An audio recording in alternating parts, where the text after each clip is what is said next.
What's good, everybody? It's your boy Frantz, LeBlanc, and you're tuning in to I Love Jesus Music TV. We got a special guest in the building. I'm super excited about this one, man. This is the big homie, the OG, someone who put Philly on the map. He was doing big things, man. You know him as a comedian, songwriter, producer. It's my guy, Jermaine. The price has went up, Dolly. How you feeling, man? Come on, let them know. The price has most definitely went up. Okay? Man, thank you for coming out, man. I'm super excited you decided to come out, man. Yo, tell me a little bit about what's going on in your life right now, bro. I be chilling. I was just working out. I gotta get bigger shirts now. You know what I mean? I'm getting shoulders and all that. You feel me? Hair growing. You know what I mean? So the price went up because I use a lot more conditioner and shampoo now. So I need all my bread. I need all of it. You feel me? But on a serious note, I'm just working on music myself and for others, and getting ready for to be married next year, April 17th. Congratulations on that, man. Yeah, thanks, man. So I'm just doing that. You know what I mean? I'm just staying in my word, getting back in my word. I fell off a little bit, but I'm getting back in my word, and my prayer life and stuff like that. So that's where I'm really at right now with it. That's what's up, man. One of the things I love about you, man, you're like one of the most transparent gospel artists that we know. Like you don't hide nothing. You tell us things straight up, man. For sure. And one of the things I love about you serve at your church. Like you've been on like some crazy stages with thousands of people. Yeah. But yet on Sunday you right back at your church. Yeah. Playing the organ, playing the keys, man. So how have you been able to remain humble and stable, man, within all these years of success, man? I think being humble is something that you just have or you don't, or something will humble you. Right. I mean, I'm growing up. I've never been like the guy I'm lying. I have been a guy I talk greasy. I used to party a lot, and I was in the world. I used to do construction. I was like 18 doing construction though, but I used to make a lot of money doing construction though. Right. So I thought I can buy whatever I want to buy, and if I want to buy you, I can buy you too. Right. And so that's how I used to think. And I got humbled. But when it comes to like doing God's work, who am I? He don't need me. And he had to tell me that, because I'm thinking like, well, when you came out, I'm independent, I heard a lot of no's. And so when you came out and it finally hit, it was like, I'm looking at like, yo, now everybody got kissed my behind now. Like, I'm here. Right. I'm about to change gospel music. It's a rap. Like, nobody can't touch me. And I'm doing me. And I went to the Stellar Awards. I'm like, well, because you was like the equivalent to like Bobby Shmurda's song, Just Caught a Body about a week ago, and Dage Loaf. Like they songs was like popping in the secular world. So and they was independent too. So for me, I was independent with you. So everybody was on charts and all that. So I'm thinking that everybody know who I am. When the Stellar Awards, they was like, who you? We don't know you. We don't need you on our stage. And I was irked McGurk. Like, I was pissed. Like, who are y'all? Like, to tell me, like, y'all know me? I'm killing the game right now, independently. All right. And then I came home and I asked God, like, God, why you keep letting me hear all these no's? Like, what's up? He said, you doing it for the wrong reason. It's assignment before accolades. Wow. And that changed my whole trajectory on like me approaching gospel music. So, your assignment isn't to go platinum or gold or sell anything. Your assignment is to be booked every day. Your assignment isn't to get awards and perform on Stellar Award stages. Your assignment is to do what I tell you to do. Right. Wherever that is, do it. Right. And then the accolades will come. And so for me, I just go back into like a humble state, and that's where Serve came from. You know what I mean? And so for me, I just always remain that. Got you. That's what keep me like level-headed. Playing at my church, that's what really keep me level-headed too, because they don't care who Dolly is. They still call me Jermaine. Like, right. They don't care they don't care nothing about Dolly. Like, they just care about Jermaine, and that's how that really stays like that. Man, you said something, man. You're independent. So I want to ask you this, man. In today's day and age, as an upcoming gospel artist, is it worth signing to a label, or do you suggest you put in the work, build your own brand, and get your money? Build your own brand. These labels don't know nothing. That's in gospel music, secular music. They can put you on platforms. Don't get me wrong. They can just put you on platform. But if you get a good distributor, right, and you get a good distributor, you can put your own stuff on iTunes and stuff like that. On TuneCore, you go TuneCore and just put your own stuff up. Right. But when it comes like working radio and stuff like that, they can help you with that at a certain extent. But nowadays in gospel music, it's a little different. In secular world, they contract a little bit different. But in gospel music, they're not giving out radio budgets. Right. Sometimes you got to work your own radio. What's the point of me working my own radio then? If I'm signed with y'all, so y'all want to take 70% and I still got to work my own radio? Right. No, I might as well do it myself. You feel what I'm saying? So now, there are benefits to being to a label. Like they put you on different platforms. Your streaming would be great and all that. All right. But we worked. Me and my manager Jerome Hunt. We worked our way up. So like we worked our connections up and we worked, but it's just a lot of work. Everybody don't got an independent grind though. Right. People want independent money, but the independent grind is like we got work double time. Like I gotta do double stuff to get on the same levels as like the top gospel artists is out right now. So I gotta work double time. Like how things shake and move. So if I'm from Philly. Like we from Philly, like we hustlers here. Like we gonna hustle. Like that's just what we gonna do. So we take that same mindset and apply it to gospel music. It's sweet. You feel what I'm saying? A lot of people that sign on labels won't go through the necessary channels I went through. I promise you they won't. You feel what I'm saying? Because like you gotta, it's hand and feet. Right. You know what I mean? A lot of stuff that they skip over, I have to do. And so because I have to do it, I know the business side of things too.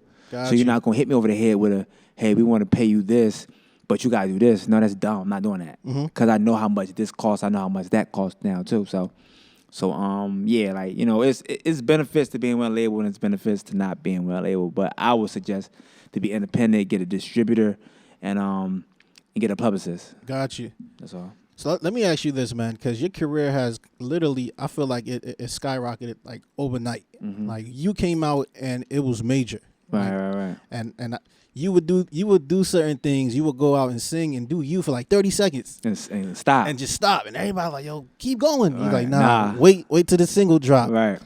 Did you expect your career to take off the way it did? Yeah, I did. It was prophesied to me. Wow. On 4 different occasions. When I was younger, 1 time, and 3 times and I was older. Like when I first started. With when you was first starting, like I was doing 30 seconds of you. 3 people came to me and prophesied over my life. Wow. Like I didn't, and I don't even do the prophecy thing. like I don't I know it's a prophet in the room. Like if a prophet's coming to like prophet such and such is coming to church, I'm not going that Sunday. Right. I don't feel like you calling me out and I don't feel like all that. Like so that stuff like kind of scared me. So on those 3 occasions. It was like very random, like a shaking of the hand. What's up, good brother? I didn't know he was a prophet. Hey, man, God has told me to tell you, boom, boom, boom, boom, boom, boom. Right. Another occurrence. When I go on stage, I always take off my watch, right? I take off my watch and I put it down. I forgot my watch on stage, and I was singing in Coatesville, and I was about to roll. I didn't want to hear nobody preaching. I was singing, got my check, I'm out. All right. I left my watch up on the pulpit, and the preacher was like, hey, Jermaine, you left your watch up here. And he gave my watch. He said, God is giving you time back. Wow. He said, I know you're about to leave, but can you stay? I have something to tell you at the end of this, at the end. And all right, I was like, all right, I'll stay. That man preached a long time, too. He preached a very, he was prophesying to everybody. He was getting everybody out there. All right. He finally got to me, and he said the same thing the guy said before. Wow. You know what I mean? That he said that but what you just said was, it seemed like my career took off very fast. Both of them said that 5-6 years ago. Wow. They both said your career is going to take off very, very fast. Like it's going to take off double than anybody else. Your career, once it hit, it's going to hit. It's like it's going to take off. And they said that. You know what I mean? So, So what was the highlight for your career? When did it hit you like, yo, this is like actually happened? What gospel artist or person that reached out to you was like, yo, this joint is lit, that made you like think, oh, this is really, really happening? When I could pay my mom bills. Wow. When she need money, I ain't got to wait for it. Like, here, how much you need? All right. That's when it hit me like, oh, wow. I could pay for my wedding. Wow. Here. Oh shoot, we making money. Like, okay, cool. But that's the money side of it. Mm-hmm. Two things for me. Hearing myself on the radio for the first time was like an amazing thing. Mm-hmm. Like I still snap when I hear myself on the radio. Yo, you took over Praise 103.9. I can say that, right? Yeah. Okay. You can say it. You took over that station, man. Like, you was on heavy Oh, it was rotation. heavy rotation. And so when it finally broke, because I broke in Atlanta first before I got broke in Philly. Okay. So when it came to Philly, we was all playing basketball. Mm-hmm. And I knew what times my manager told me, he was like, yo, it's going to come on at this time at 1:45. We started playing basketball. I stopped. We stopped. It was like 9-8. Game go to 10. And I just stopped it. Hey, y'all, it's about to come on, y'all. We stopped the game. It was an intense basketball game. We stopped it. And I turned the car on. It was like, now playing new artist Jermaine Dolly right here from Philadelphia, you. And the song came on. We snapped out there. Like, we snapped. So it was that occurrence. Me working on Leslie Odom Jr.'s album. Mm-hmm.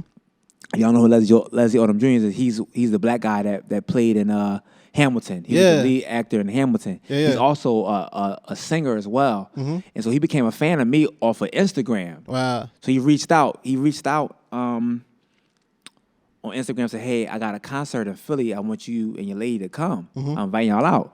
We come. It's at the Kimmel Center. Got you. And he sold out the Kimmel Center. It was all white people there.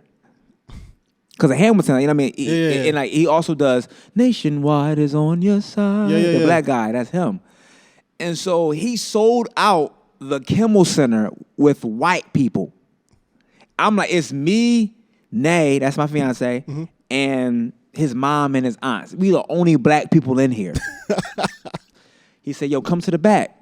He come to the back, and he breaks down like, I always said when I first started, you know, I wanted to do comedy, merge that with my music, and you know, still be urban, still be hood, but still love Jesus Christ, and still put out a message that's not compromising as well. Right. You feel what I'm saying?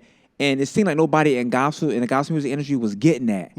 But he ran down everything. He knew all my songs on my album. Wow. He ran down everything. This is a Grammy Award-winning, Tony Award-winning artist. Right. He's an actor. He just did Harriet. He was a black guy in Harriet. You feel what I'm saying? And so he said, "Yo, I want you to work on my album." This is in August of like 2 years ago. Hey, I want you to work on my album. I'm thinking, all right, whatever. This is church talk. Me, I want to work on this album. Whatever. Cool. He texted me back in December of like 2018. He texted me. He was like, "Yo, what you doing? What you doing like in a couple weeks?" I ain't doing nothing. He said, "I want to fly you out to San Francisco." Wow. Fly to San Francisco, and I want you to work on my album. And this is what he said. His album is themed around what would big band sound like in 2050. Wow. And so I'm like, all right, what's up? Now, mind you, I've never wrote or produced for anybody but myself at this time. Yeah. But I'm not gonna tell him that. Right. Like, I'm just like, all right, what's up? Like, I'm from Philly, like, and he from Philly too. All right. So I'm like, we just going whatever. You mean? We get to San Francisco. It's a big old. There's a driver out there with my name on it. You know what I mean? He got an Escalade and all that. We got to drive to George Lucas Estates. George Lucas, you know who George Lucas is? George Lucas made Star Wars. So he's the maker of Star Wars. We go to his estates, not his house. His estate. We get there, it's like 7 different houses. You just pick a house and that's your house. So Hold up. You pick a house and that's where you stay? pick a house and that's where you stay at. You stay there for a week. It's crazy. By yourself? By yourself. That's your house. You stay there. Dog. So it was dinner that night. And it was about 20 other writers and producers there. Right. People wrote for Michael Jackson, Mary J. Blige, Prince, Beyonce. It was just crazy. I just wrote for myself. That's all I wrote. I mean, they naming down their resumes. I'm like, why am I here? Like, God, why am I here? Like, First of all, this is big band. Like, this is jazz music. I don't write jazz music, but All right. I'm going to learn today. So next day we get in groups. We get in groups or whatever. We get in groups and I'm with this group. So it's one group. It's like about 4 different groups. There's one group that got like, I don't have no laptop. I don't have no keyboard. I don't have nothing. I don't have no Pro Tools. I don't have no Logic. I don't have anything. I just came. All right. We went. So it was a group that had like about 10 people. Mm-hmm. They had a bass player. They had a bass player in there. They had a turntable in there. They had like 4 different laptops. Had a violinist in there.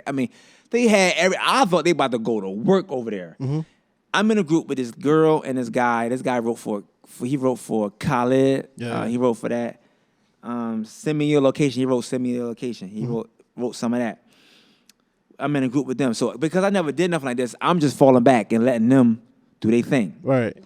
There's another group, Nephew, and my man Sam. Mm-hmm. Sam worked with her, and Nephew worked with like Diana Ross and Michael Jackson, and he worked with everybody. Nephew's amazing, right? Mm-hmm.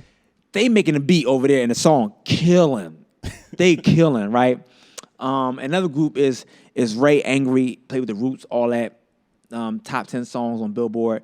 And my guy Rafa made the movie Blind Spotting. He's the director of Blind Spot. They just got a spinoff on Stars just now. Mm-hmm. He's like the Walt Disney of our time, right? So it's some geniuses in here, right? All right. I'm in this group, dog. So the girl come up with this song. Mind you, me, how I write, I come up with a medley first, and then I go from next. I think my logic is if you're going to remember a medley before you remember words. Facts. You know what I mean? So every time somebody come to me, they be like, I know that song. They don't know the words, but they know. So I'm like, all right, cool. Medley before words. Right. So she came up with this song called Petty. Right? And it was, yeah, and then something, yeah, and like, petty. I knew this wasn't going to work for this. But I'm like, all right, I'm just going to chalk it. You know what I mean? I'm going to chalk it. I'm going to let it ride. All right. You know what I mean? Like, I don't know what I'm doing, so this got to work. But I knew it was trash. Leslie comes in the room. Leslie came in the room. Now, mind you, Leslie done gassed me to everybody. Leslie kept saying I'm a genius and this and that. Like, he gassed me to everybody. Steven Greenberg is the label head. Steven Greenberg, he wrote Who Let the Dogs Out, right, and Hanson's Bop. Bop. He wrote that, and Who Let the Dogs. He wrote both of them songs. Right. This is Steven Greenberg, right? So he came in the room. They was like, record it. They said, we're gonna record a sample. So we go to the recording booth. Now, mind you, where we're recording it, I didn't tell you this. It's a big room. Mm-hmm. This is where George Lucas has the orchestra come. They watches the movie on the screen, and they come up. They score the movie in this big old room. Right. When you walk in the room, they said pick instruments y'all need and just go. It's montages just laying on the floor, chords, Norks, all the Phantoms. It's retarded in there, right? I'm just like, oh my God, like, can I take one of these home? Right, y'all don't need all these. Let me take one of these home, dog. And so we were recording the song. I see Leslie's manager say, "What the F is this?" I looked at him. I said, "Oh my God." I said, "You know what? I'm not a group. I never was a group project person. All right. So let me leave out the room and let me go to the piano and let me just play something fast." Mm-hmm. Leslie's manager come to me and says, "Why you not with your group?" I said, I had to clear my hair with face. He said, "Make sure you get back with your group, okay?" He goes back. I see him tell Leslie, "Hey, yo, he not with his group. What's up?" Leslie said, "Leave him alone. Let him work." I read his mouth. Leave him alone. Let him work. I'm playing something. Now, mind you, this is in December. I had this medley corded out since January. Right. But I didn't know what I was going to use it for. I just had it. But I know this can fit right here. I'm playing it. I'm playing this stuff, right? Leslie's key producer and Sam come out the room. It was like, "Yo, what is this?" I said, "Something I got." We wrote to that medley. We didn't make the album, but we wrote to it. It calmed me down. All right. That night, I got the chance to work with a guy named Ray Angry, and so he came with a beat, and I'm writing to it. It's just me and him. Now I can write myself. I'm writing to it, And I wrote something. It was like real seductive. Like, I see you at the club and you gonna take my pants off and stuff. Like, it was like real seductive. It was dope though. It was dope. Leslie said, "This is hot, but this ain't for me. I need something more sophisticated." Right. So I went back, came back, wrote something else. And so I'm mimicking it. Like I'm referencing like. I'm doing that, right? Mm-hmm. And when I'm doing it, Steven Greenberg comes in. He was like, "Yo, what's that sample? What is that sample?" And we like, ain't no sample. It was like, you don't hear that sample? It was like, what sample you talking? He kept hearing, down, down, down, down, down. I was like, Ray Engel was like, that's Jermaine doing that. He was like, wow, that's your falsetto? I was like, yes, and this is where it all came for me right here, this conversation. He said, wow, your falsetto is amazing. Mm-hmm. He said, but it makes sense. You're from Philadelphia. Wow. I've been asking God, why am I here? Mm-hmm. He said, it's amazing. You're from Philadelphia. He said, for one, the falsetto originated in Philadelphia in the black church. Wow. I'm a gospel artist from Philadelphia that's singing falsetto. Wow. I said, I'm supposed to be here. After that conversation, and we wrote that we referenced the song out, referenced it out. Mm-hmm. After that, I got on 5 songs on that album from Winging It. Wow. The song's the #1 pop album. Mm-hmm. Songs charting on Billboard and all that. I wung it and got on 5 songs on that album. So that was one of the pivotal moments in my career. I was like, wow, I'm here. Like I somebody appreciates me. And then PJ Morton. Wow. PJ Morton hit me up randomly and was like, yo, what you doing today? Mm-hmm. On a Friday morning. I ain't doing nothing. What's up? I'm booking your studio session. I need you to put some oohs and ahs or whatever. I need you to do that. All right. And then I recorded. He sent me the files. We went to Larry Gold's and recorded my oohs and ahs, and the price went up. You feel me? Like, that's funny, man. That's funny. So let me ask you this, man. Had you not been in gospel, had you not been singing, what would your life be like? What career path would you have taken? either drug dealer or construction worker. I tried drug dealing, so it wouldn't have been that because I was terrible at it. I was a terrible drug dealer. Terrible, man. Like I was in trap house for 2 hours. No, I sold drugs for 2 hours. And I'm cutting it, but you gotta wear gloves because like that stuff get right. real fuming. I'm cutting it or whatever, getting it together, and I went to go rub my eye. Man, that thing burnt my eye so bad, man. They said, "Yo, get out, yo, get out, get out, yo, get out." What's funny is like my friends that hustle and all that. Yeah. They never peer pressured me to do it. I never got peer pressure to be a drug dealer. I never got peer pressure. I just wouldn't do it because they was doing it. Like, I just wanted to do it. And so, but if it wasn't for that, I'd probably be a construction worker or like, you know, try to do, I'd have been going full throttle with Instagram videos. Got you. Hoping I get reposted by Shade Room and I can be endorsed by Tummy Tuck Tees. So, or Fashion Over Men. You feel me? That's funny, man. Let me ask you this, man. Who's your top 5 vocal influences? Like if I hear Dolly sing, I could kind of pinpoint to this artist or that person. Daryl Coley, Mm-hmm. Donny Hathaway, Maxwell, Marvin Gaye, and Vanessa Bell Armstrong. Vanessa Bell Armstrong, got you, man.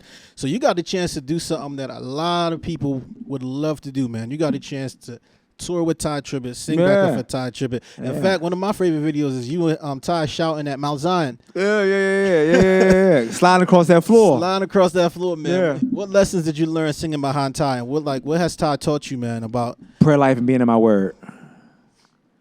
Prayer life and being in my word. He used to always relate things back to the Bible, and they always knew Bible verses. I ain't know no Bible stories. Like they would just kept talking about the Bible, but he make it so like he should make an edition of Bible for Dummies, like for real. Like he breaks it down so easy, and so I used to get tired of like being an oddball. Didn't know these Bible stories. Mm-hmm. I used to read my Bible like, yo, I didn't get King James at the time. So I used to ask him like, yo, like, what does this mean? Like, what does this mean? What does this mean? What does this mean? Right? And he would tell me, he'd break it down for me, but I guess he got tired of me keep asking him. He bought me for my 25th birthday, he bought me the Message Bible. Okay. And I'll never forget that. You know, so So for me, even when I perform, I talk in between songs. Yeah. I get that from him. Got you. I get that like my stage presence is from Ty. Wow. Like for sure. Like I tell anybody that. Like me talking in between songs is Ty tripping. Mm-hmm. You know what I mean? I'm still me, but me talking in between songs that's Ty. Man, we're gonna take it back because I remember when Greater Than first came out. Yeah. And that was a fun time. that was a fun by far time. one of my favorite albums. I remember y'all had the concert at the middle school. In middle school, yeah. Was it Camden? Was it Camden? Camden, yeah. Camden. And you had a little moment where you were able to sing your song, man. The Voice and I sang Separate, I think too. One of my favorite songs you've done, man, by far. I'm a true Dolly fan because I know a lot of people only know you. Yeah. They come and knock on my door and serve, but I'm a true Dolly fan. I've known this guy since Put Your One Hand Up. Praise One. Yes, Church fan. Church fan. Yeah. One of my favorite songs you've done is Go. I'll go. I'll go. Yeah. I'll go. Yeah. That is by far one of my favorite songs that you've written. The arrangement, man. Tell me a little bit about that song. Where did that song come from? I'll go. That song is 8 years old now. Wow. It was funny. It's 8 years old. It's gonna be my next single. Wow. So, 8 years old, and at the time, I just got a relationship. I was wrong in a relationship. I was a liar. I was a cheater and all that. And so, you know how dudes do. You know, when we like break out of a relationship or whatever, the first thing we do is go to other women. You know what I mean? Right. But at this time,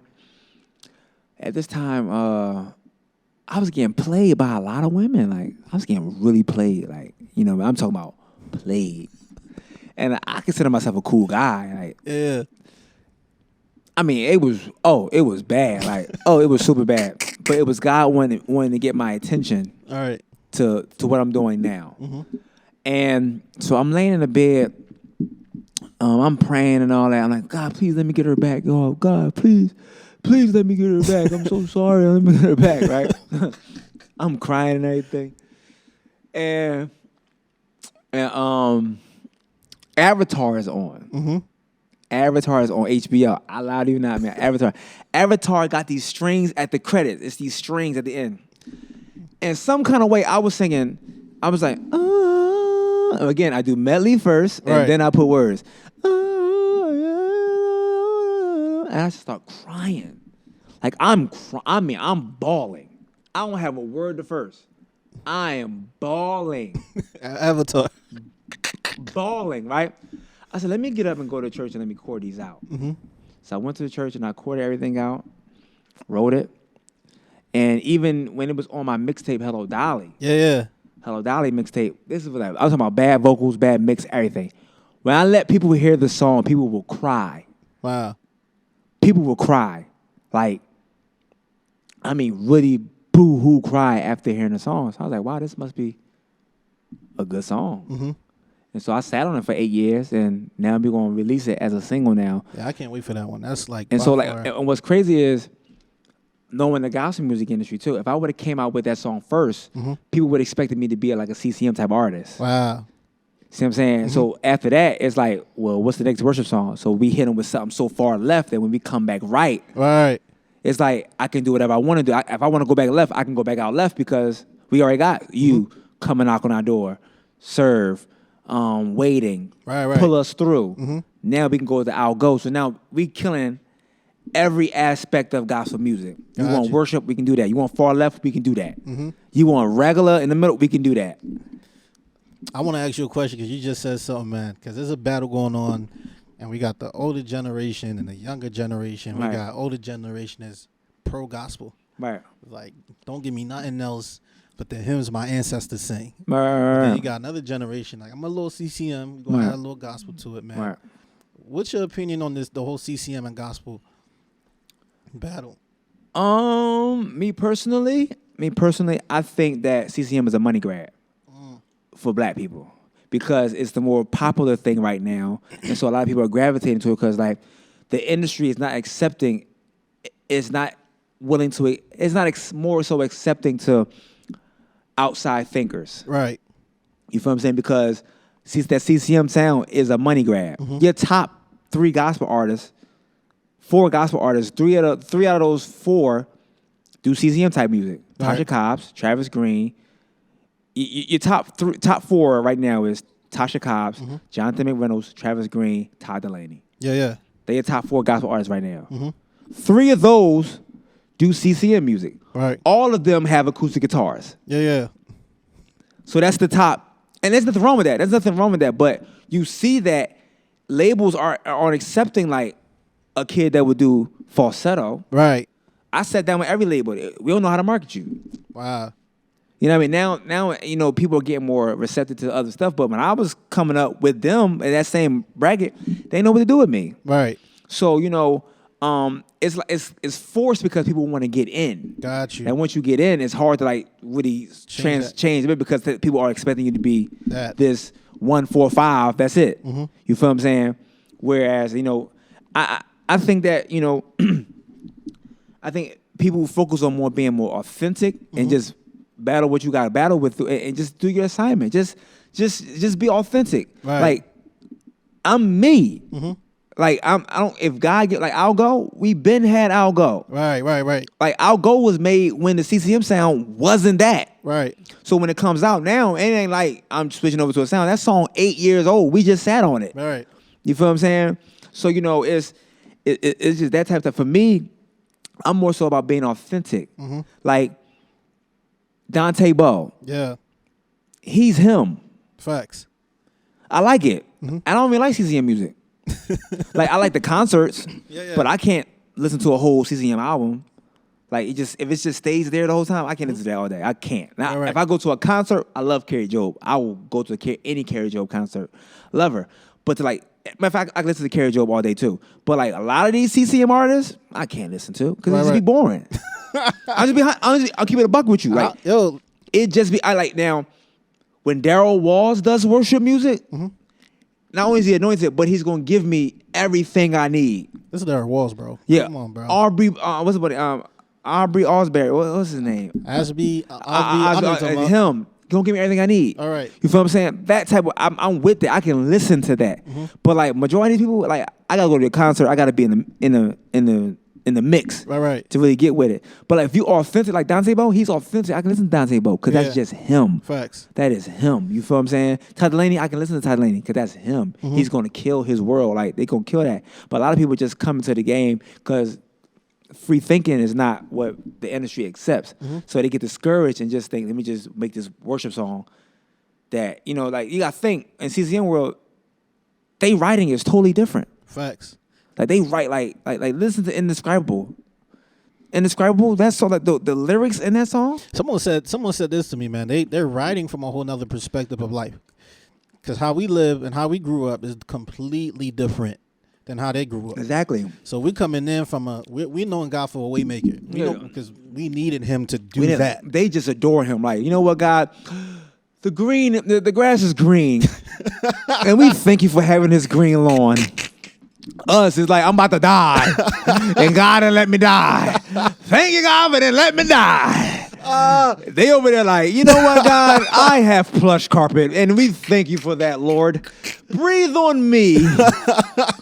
You know what I mean? Like, it's different. It's a different aspect. So they see God in a more colorful way. We see him from God from a dark way. Like, we see him from, like, we got to see him from the depths of the darkness. Right. Meanwhile, they at the top of the valley already. They there. They there. I mean, they already, you know what I mean? So, it's just different dynamics. But, you know what I mean? You know, it is what it is. I just think just be authentically who you are. Like, all right.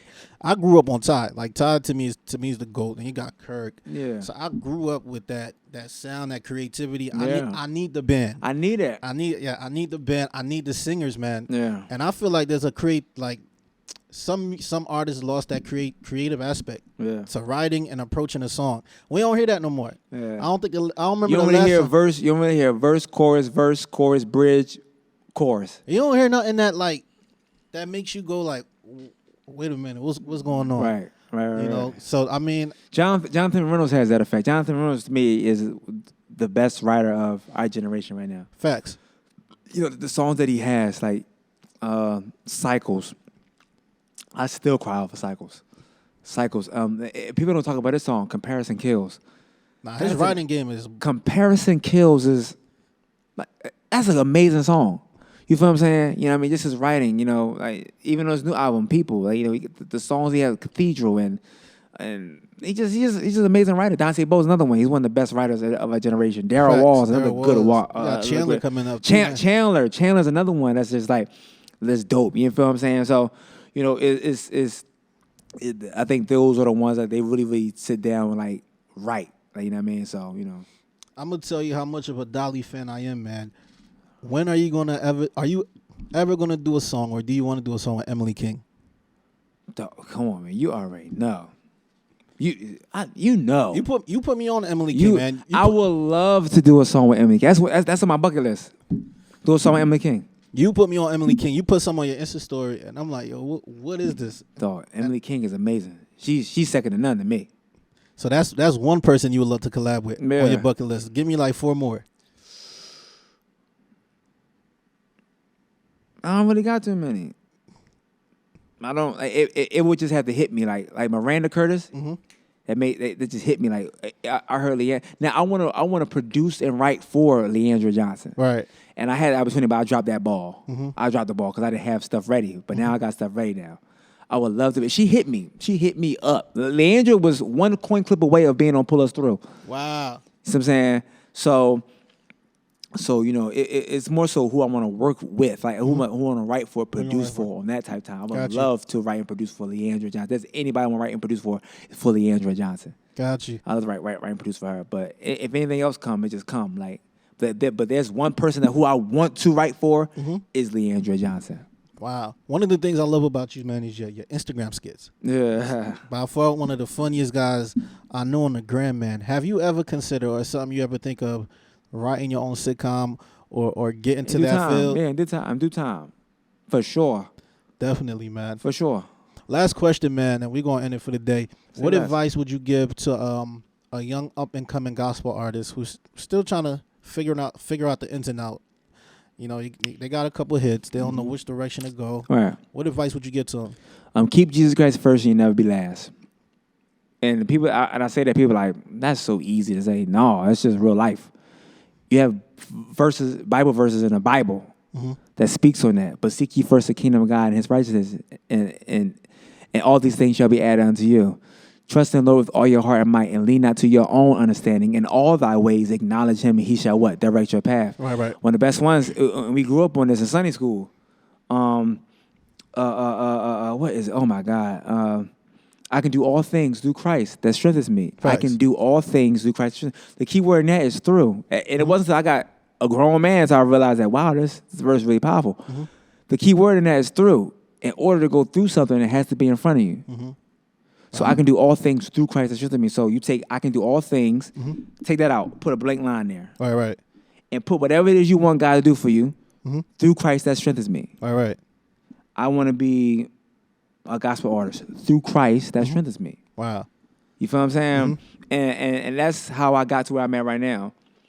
Before I did anything, I went to Christ. Like, yo, what do you need me to do? And I got the plan right there. Wow. He the coach. I got the plan right there.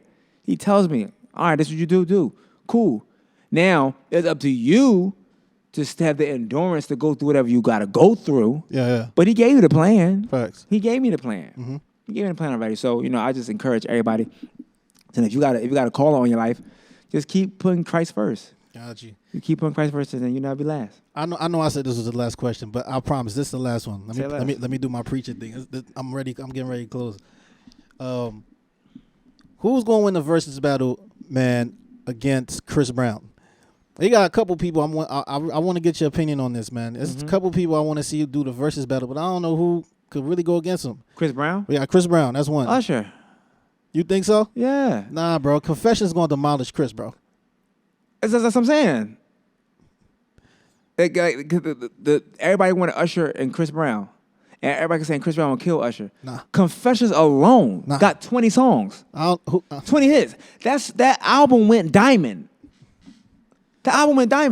Like, Chris Brown just has a lot of songs. A lot of hits. He has a lot of songs. Like, to compare to Usher has 9 number ones. Chris got 2, I think.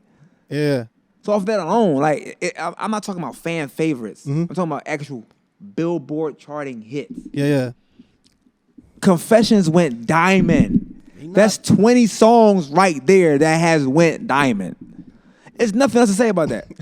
like Chris Brown, I think Chris Brown's an amazing you see him up close to person. This dude puts on dance show wise. Usher ain't touching him. Facts. Chris Brown is lit. Yeah. He can't touch it. But song for song, Usher has grown up music. Facts. He's grown up music. Like I mean, like Chris Brown make music for like his audience. You know what I'm saying? Like, you know, I want to take you down, and you want to freak this. Blah, blah, blah, blah. I don't really care to hear all that. You know what I'm saying? like where's the, like? But that's Chris Brown. But he do his thing though. Don't get me wrong. Chris Brown got hits. Facts. He got hits. But I just don't think he stands up with Confessions, dog. No, I don't. Yeah, not at all. No, like Confessions would demolish. Yeah, Chris. Yeah, Nizzy. And we ain't even get to. You don't got to call. Yeah, that's a whole nother album, right? Yeah, he not topping them, man. Man, appreciate you coming out, bro. Yeah, man. I'm definitely excited to see what you about to do next. Swaggy. Yeah, I stay in touch with Jermaine Dolly. Yeah. What's your Instagram? Is Hello Dolly. Hello_Dolly24. That's on Instagram. That's Hello_Dolly24. On Facebook and Twitter is Jermaine Dolly. That's JermaineDolly. If anybody in y'all DM asking y'all for money, it's not me. All my accounts are verified. But if you do want to give me money, my Cash App is $Jermaine Dolly. All my music is on all digital download markets. Dolly Express. All 4 singles is on there. You Coming Knock on Our Door, Serve, Waiting, and Pull Us Through is out on there as well on all digital download markets, man. There you got it. Thank you for tuning in to I Love Jesus Music TV. Yeah. We'll see you next time. Y'all take